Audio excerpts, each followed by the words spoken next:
Wait. Praise God as I answer to my calling. My name is Tima, and I come before you to share my view on history, discussing a few pertinent and such valuable historical information that needs to be shared with the world. There are podcasters who hold their own shows like Dre OG, Q Hefner, Modrica, just to name a couple that I've watched that, I am drawn to their work because they are bringing to light a lot of things that the world needs to see. They're not opinionated by it. They're just saying, "Here, look, this is what I have. You might want to see this." And I think it's a good idea to do that. But the difference between my podcast and my information is mine can be backed up by factual information. I have to go back into time so that we can try to understand what's going on today. Our world has been shifted, remixed, and discombobulated due to colonial history and 19th century historiography that I will clear up. There is a few things that need to be brought to the world's attention so that we can understand why our history was documented as such and explained to us as such. A repetitive cycle of certain events happening when other certain events should have been said or taken place, which is not fair. We have things like the American Revolution in our textbook, and during the time of the American Revolution, America wasn't even America yet, so it's like, why are you calling it the American Revolution?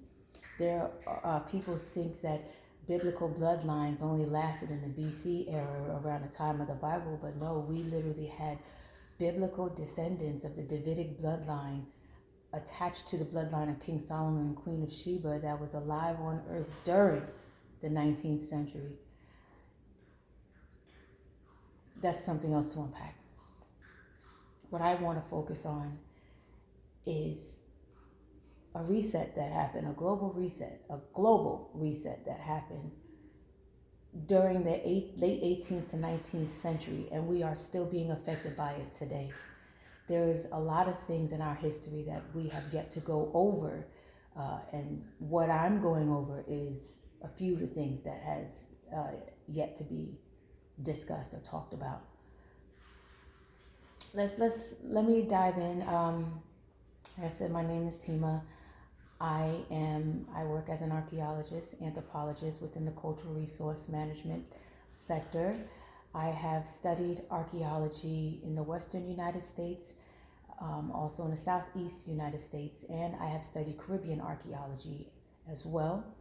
I helped catalog the Bullens File, Caribbean archaeology for the Florida University in Gainesville, and right now I'm currently an archaeological technician. I'm global with it, so it's not confined to one place, but history is my thing. History is my calling, and I love it. I love it. I love it. But without further ado, let's go into one of the first subjects that we talked about. Maestro, cue the requiem. Okay.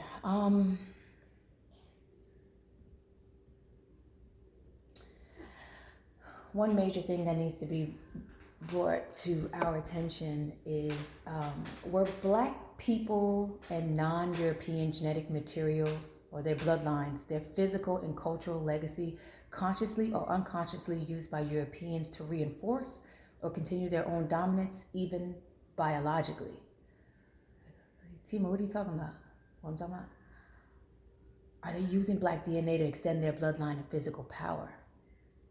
Let's get it. During slavery and colonization, Black people, especially women, were frequently used for reproductive purposes, males as well.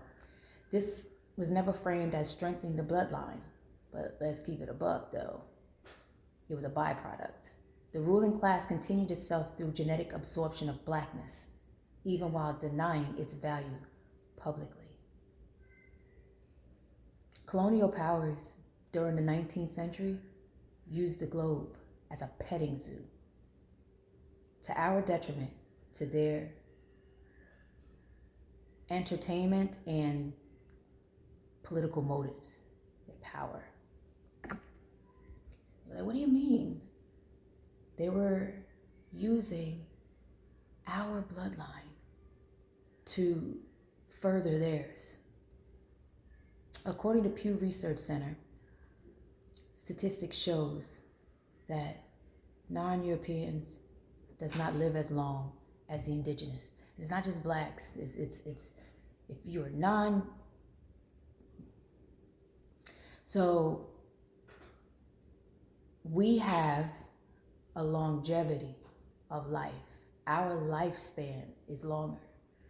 And it's like their motives was calculated and it was smart. They were taking us, enslaving us to their greed, and however they were ingesting us, using us to further their bloodline in order to further their power and their dominance. Let's go. Let's see. Let's go. Because some of y'all are still like, what? What is she talking about? Okay, let's check this out. Cases like this underscore the often overlooked narratives of African history within European and colonial elite families. They reveal a history of racial intermixing that was frequently concealed or denied, yet played a significant role in shaping the genealogies of prominent lineages. Tima, what are you reading? These are my notes. I've been studying history for about 5 years now. And the history that I've been studying, I have been investing a lot of time in research. And as I research, I write down my notes and stuff. And I was like, you know what? I'm going to present this to the world one day because I think the world needs to know this. So why are we talking about Europeans using black DNA? Let's ask the British monarchy. The British monarchy that has always been in question and who played a significant role in the global reset, front and center. Bring that ass here, boy. Shout out to DC Young Fly. The British monarchy in the 21st century and many of their counterparts are publicly flaunting their stronghold and crown. A crown only forged by blood, death, and genocide by way of eugenics throughout documented history. They're still walking in human form today because of eugenics. It's time to clean out their dirty ass closet. What exactly is eugenics, Tima? The arranged reproduction within a human population, aka eugenics, is a selection of desired heritable characteristics in order to improve, extend, strengthen, and solidify future generations or bloodlines. Ask Meghan Markle where the fuck she came from. Prince Harry came across the actual Rihanna, and mad Rihanna's after her, but selected Miss Markle. No offense to Miss Markle. The British monarchy been white for about the past century, longer than their whole history of being just white. And they had to come up with a plan, because they were all withering away. Then Harry accepted the script of being the unique, outspoken brother, wilding out, rebelling, partying, being seen on purpose at Diddy parties, Epstein lunches, pretty much everywhere he didn't have any business at, just to paint a picture to leave us comfortable with him, just for him to leave the door unlocked in broad daylight for Meghan to come in and boom, she part of the family. We celebrated this because they lured us in by way of celebrity. Nobody questioned it, and very, very little researched the Anentafel, or in other words, the entire family tree. The entire family tree. The bitch been in the family though. She related to them already. Like before her and Prince Harry met, she was already related to them. Their union was not a coincidence, no matter how hard they want us to believe otherwise. Her bloodline, her blood is one of the tow trucks for the British monarchy. That's something else to unpack. Let's stick to today's rubric, eugenics. There has been a few global resets. The most eye-opening reset was the 19th century reset. This reset was a global takeover. Up until the Enlightenment, which is an actual thing, it hit its peak during the 18th century. It was a fog in history. There was a big veil in history. Then the Enlightenment occurred and then the Enlightenment happened. And it told us how to think, how to view history, what happened in their, according to their judgment. When I say their, I'm talking about the colonialists during the 18th and 19th centuries.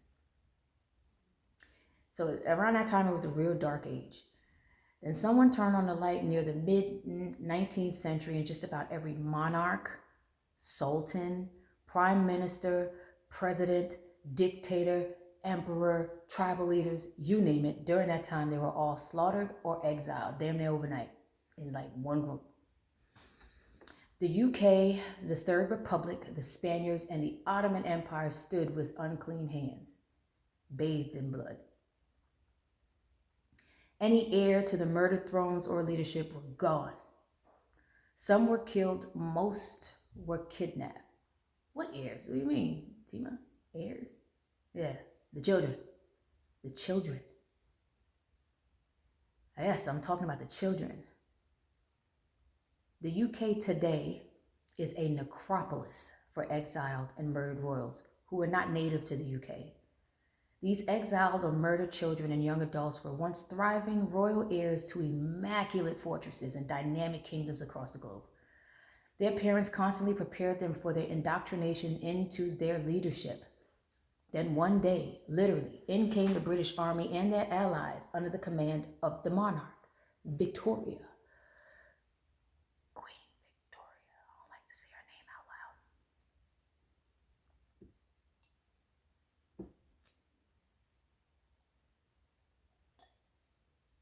loud. These young royals watched as their mom and or dad, who were kings and queens, emperors, empresses, sultans, along with their bloodline and village or empire, all get slaughtered and inhumanely and unapologetically. They were taken from their home unwillingly. They were kidnapped. They didn't want to go, like how 19th century historiography says.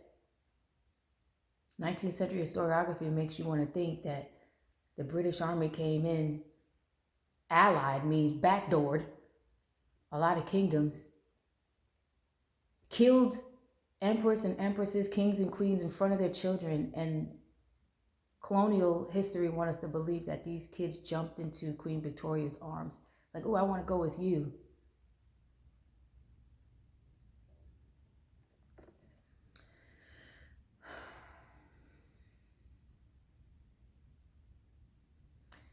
They were taken from their homes unwillingly and brought to a foreign land called the UK, and was brought before a woman whose face looked like this.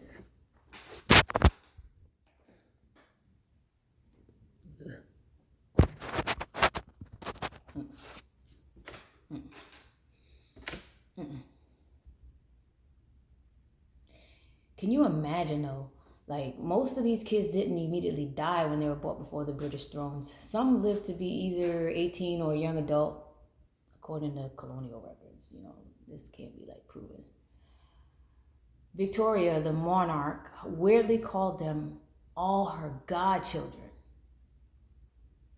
She was kidnapping these kids, brought them to the UK, away from their strongholds with no chance of returning, and brought them in there and was telling colonial newspapers and anybody else who was investigating, these are my godchildren.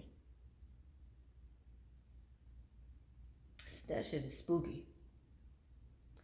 Most of them just disappeared without a trace, but later turned up buried in graveyards that takes a map to navigate, or interred in places that will not allow you to exhume or take a peek at them. Ask Ethiopia, who's been struggling for years for the repatriation or the return of their 19th century Prince Alameo, who was stolen from them. And to this day, the British refuse to give his body back. He is currently buried at Windsor Castle in the UK, next to other British monarchs that he has nothing to do with. That's something else to unpack, man. That's a heartbreaking story. It's something else to unpack. But like, seriously, where are the bodies of exiled children of deposed royal kingdoms before it was in America, before it was in Africa, before it was South America, before it was in Asia? They all had these names, and they all were part of tribes and kingdoms and had their own way of life. They were murdered. Their kids was taken. All of them were brought to the UK throughout time and buried. They wasn't allowed to go back home. They were not allowed to go back home. We all know why, but it's 2025, and there are still they're descendants of these kingdoms, or they are like people in power that's like, hey, this happened to us during this time. Can you please give them back to their home? Something else to unpack. Like, but seriously, where are their bodies though? Victoria, her descendants. Now who is it? Prince Charles? Where did your mother's grandmother put these people? What did y'all do with them? If they were your godchildren, where are any records of them playing, dancing, learning? Where are the pics of you and them together? British UK, the British Empire. Where are they? Where are y'all smiling, playing catch or some shit? Rugby, drawing. Where are you at telling stories with them? They sitting on your lap, enjoying their time. I've seen many pictures.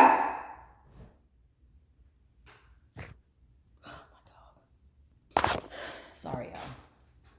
My little fur baby.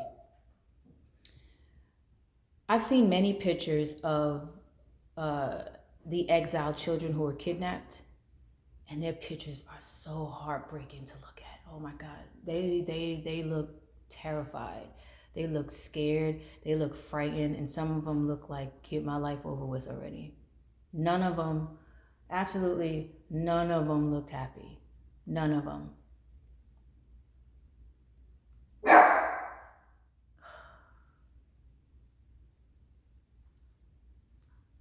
Besides taking away the chance of returning their deserved thrones that they were ripped from, why did the UK keep these kids?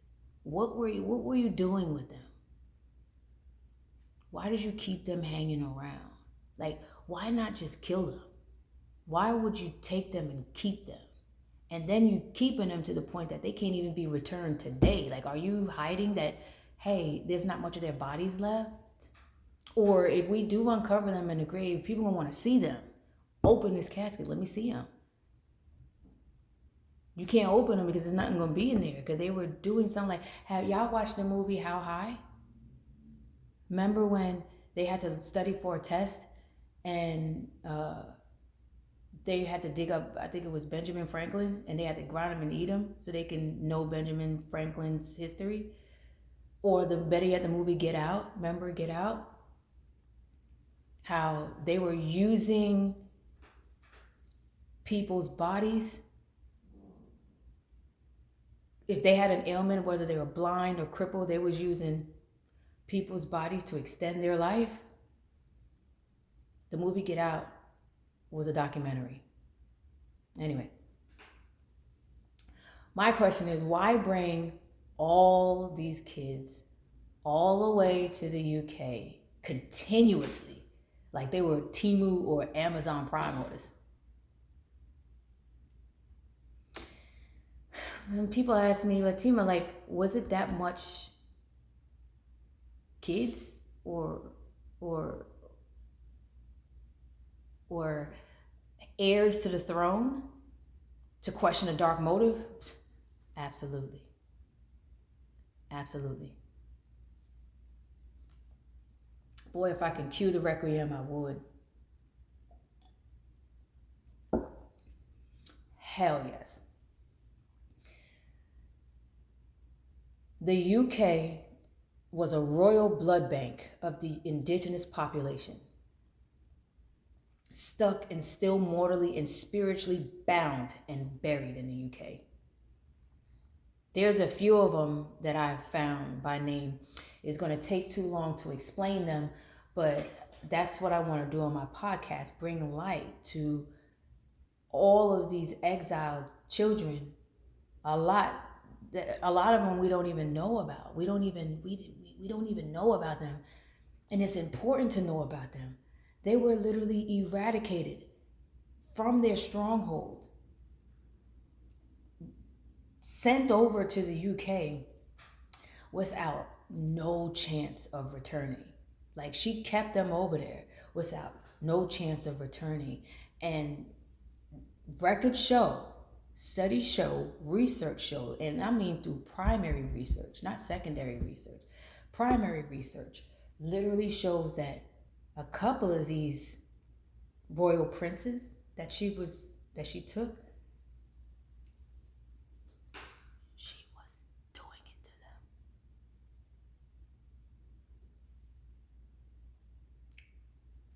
She was using her, you know what,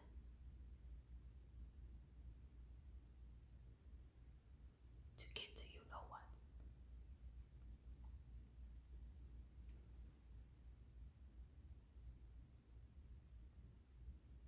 Ask one of the Indian Rajas about this. She was screwing his father and the son. That's another thing to unpack. Something else to unpack.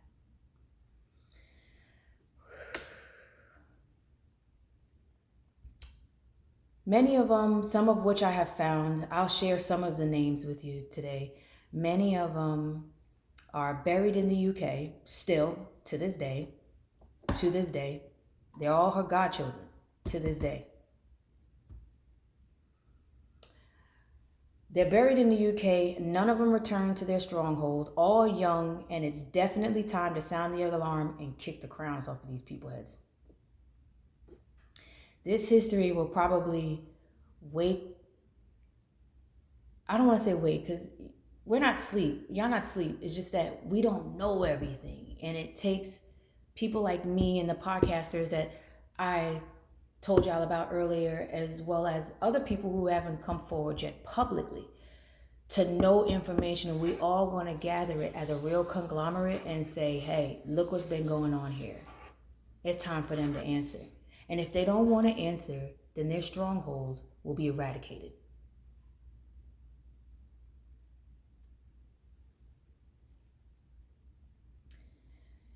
In the coming podcast that I will give entire backgrounds of these lost true royalties so y'all can get an insight of what happened.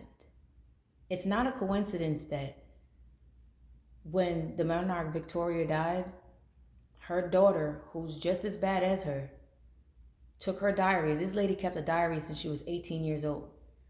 She died in the 1900s, 1901. She died in 1901. I want to say she was like 80 something years old. She had a diary that she kept since she was 18, wrote in it a few times a day since she was 18 years old. Thousands and thousands of pages of everything she's done. All the kids who the young adults and the kids who I'm about to mention, she had them in her diary and was explaining something about them, explaining how she was, and explaining which, she was explaining all that stuff, and her daughter burned her diary and said that her mother was being too, like, forward. Like, sometimes she'll be like, they were trying to say she was like straightforward and like sexually, and she was. But it's not new news. Why are you hiding that? Like, why not keep it shelved in like a nice, pretty glass showcase and take it out if necessary? Why burn information pertinent to our history unless you want to erase what y'all did. You can't erase it. It's going to come out. Who God bless, no man touch. And I'm trying to tell you, what's done in the dark will always find its way to light. Reincarnation is real, and we're all going to come back. And some of us are coming back now as podcasters, historians, and whatnot, preachers. We're all coming back, trying to spread the true gospel, spreading the real word. So your time is up. You can run all you want to. Your time's up. So here's a list of some of them that I have so far, and you're more than welcome to look them up as well, so you can gain insight before I actually go over it. Hopefully, I try to go over all this in order. But right now we have Prince Alamayahu, according to records, born 1861 to 1879, is when he died, heir to the Magdala fortress, Magdala now called Ethiopia, son of Emperor Tewodros II, Emperor of Ethiopia, and Empress Tirawak Wube, Empress of Ethiopia, both slain and fortress plundered by the British Army. Prince Alamayahu was abducted by the British Army at the age of 8. Prince Alamayahu was not only an heir, but a descendant of the biblical King Solomon and Queen Sheba of the Bible, all descendants of the Davidic bloodline. If you are all followers of Jesus Christ, he was part of the Davidic bloodline. That's just something to unpack right there. Currently interred at Windsor Castle, UK. Cause of death, pleurisy, aka tuberculosis. Put a bookmark in that one. Princess Aina, when she got to the UK, she was renamed Sarah Forbes Burnetta by Queen Victoria. She was born in 1843, according to records, died 1880, heir to the Yoruba village of West Africa, kidnapped and sold to Victoria in 1848 at the age of 5. When she got of age, she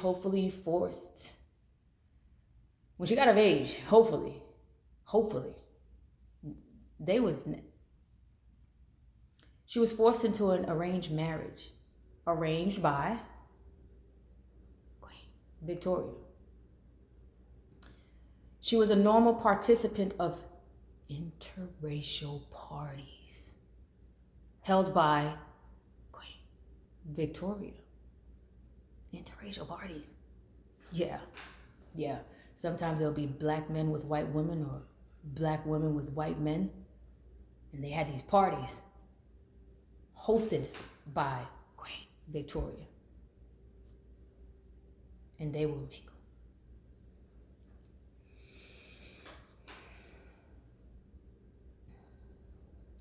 She's currently buried in the British cemetery of Funchal, I don't know if I'm pronouncing that right, Funchal, near the Anglican Holy Trinity Church in the UK. Her grave is unmarked for some reason. Like, they don't have a grave mark. But let Victoria tell it. Aina was her favorite. She was the godmother and took her in and taught her so much, but buried her somewhere in like a grave where you wouldn't even think she was the goddaughter of this woman. Her cause of death, tuberculosis. Princess Gurama of Coorg, India, born 1841, died 1864. She was an 11-year-old princess, heir to the Coorg Empire, daughter of Chika. I'm not even going to do that. His last name is Veeraragendra. The last Raja, or king of Coorg, who was deposed by the British in 1834 and exiled to Benares.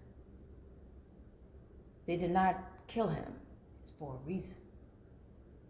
That's something to unpack when I review her history.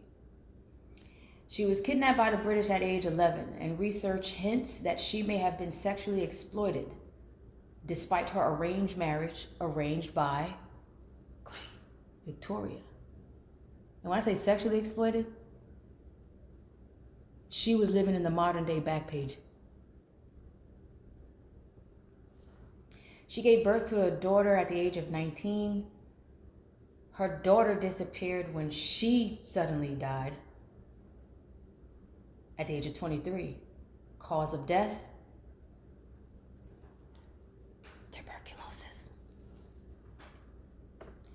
Currently buried in Brompton Cemetery in London, England. Grave looked like it cost $5 to make. You can look it up. You can look it up. Princess Guamma. Her last name is spelled Gouramma. Look up her grave. But her godmother was the Queen of England.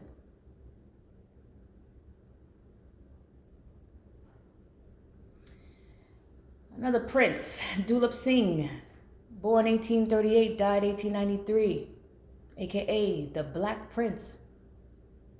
Youngest son of Maharaja, or King, Ranjit Singh, who founded the Sikh Empire in the Punjab in 1799. That's valuable history right there. That bloodline was eradicated. The Sikh Empire was very important. The Sikh Empire is older than the British Empire.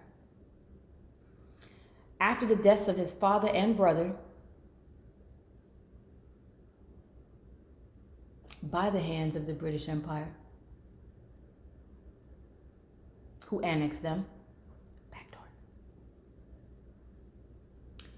He became ruler of the kingdom of the Sikh kingdom at the age of 5.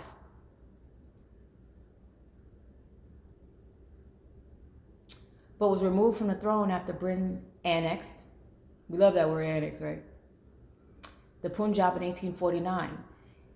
He survived the longest because archive records hints to a possible fling with the monarch, Victoria. Ugh. At the age of 15, he arrived in England and ended up spending the rest of his life in the country.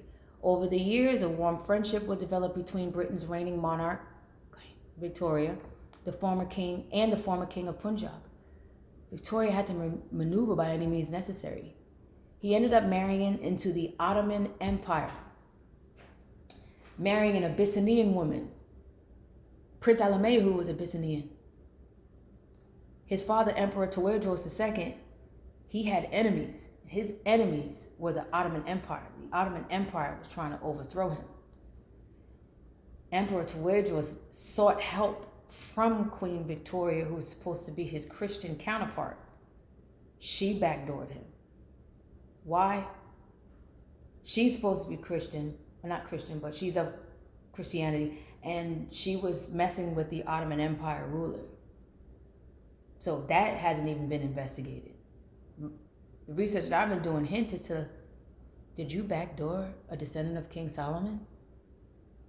Because when she did what she did to Emperor Tawadros, not too long after that, she shitted on the Ottoman Empire and overthrew them. I'm telling you, people talk about Hitler, and Hitler said she was a scary person to be around. Listen.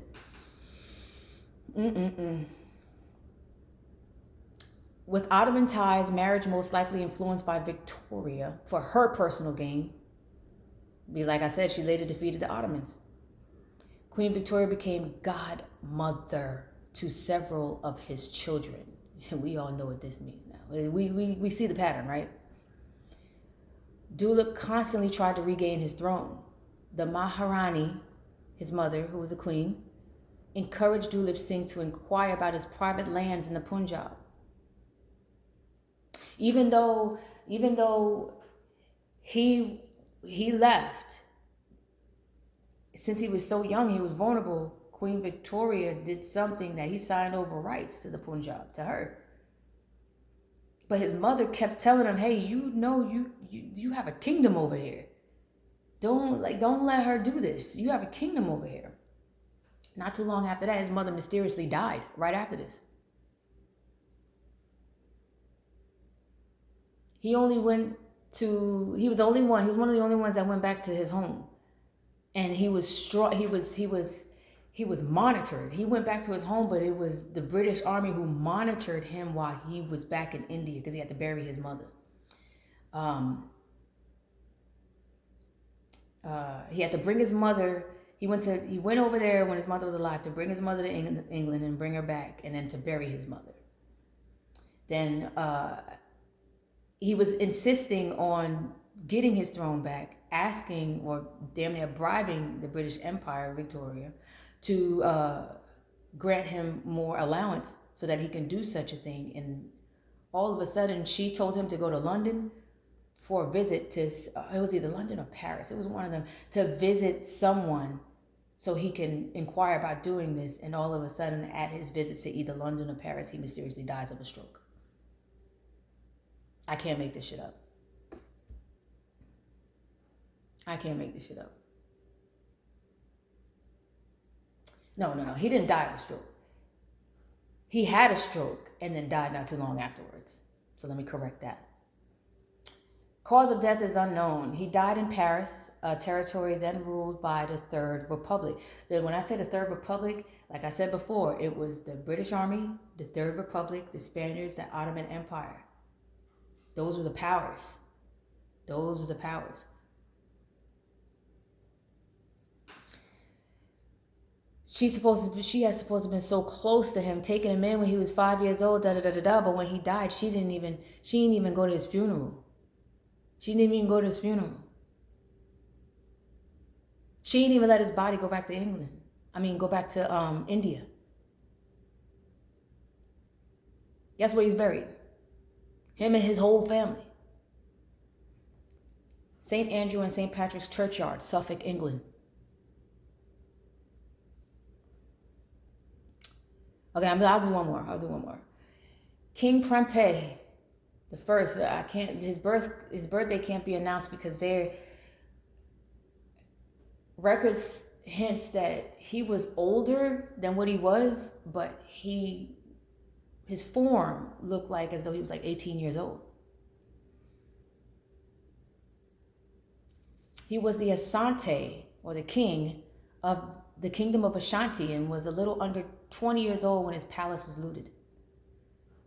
Queen Victoria dispatched a force to conquer the Ashanti. They only won the war against a disciplined Ashanti because of the superiority of their artillery and rifles over the traditional muskets of the Ashanti.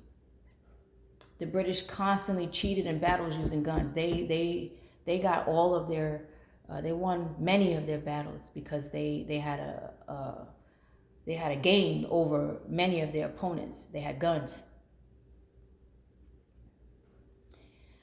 His throne is still displayed in the Royal Signals Museum in Blandford in England. The abducted Asantehene Prempeh, some of his relatives and advisors were exiled and kidnapped, first taken to Elmina for about a year, then to Freetown in Sierra Leone, then to Britain, until 1900, when, upon the outbreak of Ya Asentenwa, it's another story, something else went back. The British feared proximity and sent the royal parties to Seychelles, Seychelles. It's in the Indian Ocean. You'll never find him after that. Never. These are just some of the names that needs to be brought to attention. I have years of research that I will go over and keep bringing to daylight because there was a pattern. I got in trouble I got marked for a paper when I said in school that our education and our whole learning system and how we took in historiography, it was a planned operation. We were forced history that's not even real.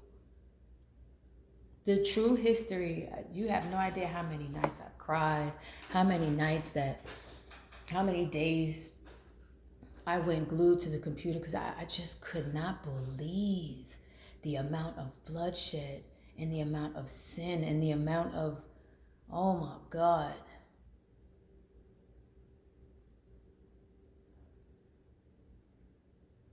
to be continued.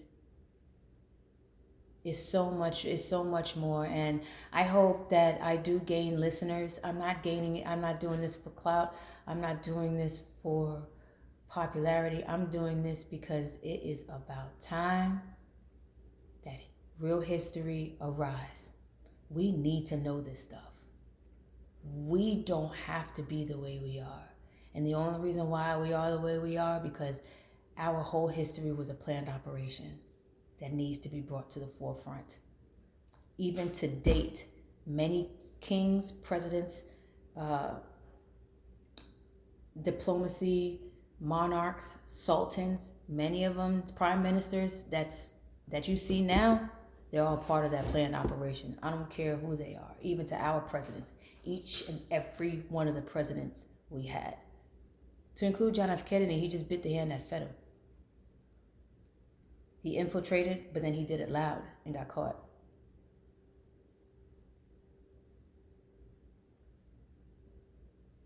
Ask Haile Selassie I. That's something else to unpack. I hope to see you in my next video. Oi, oi.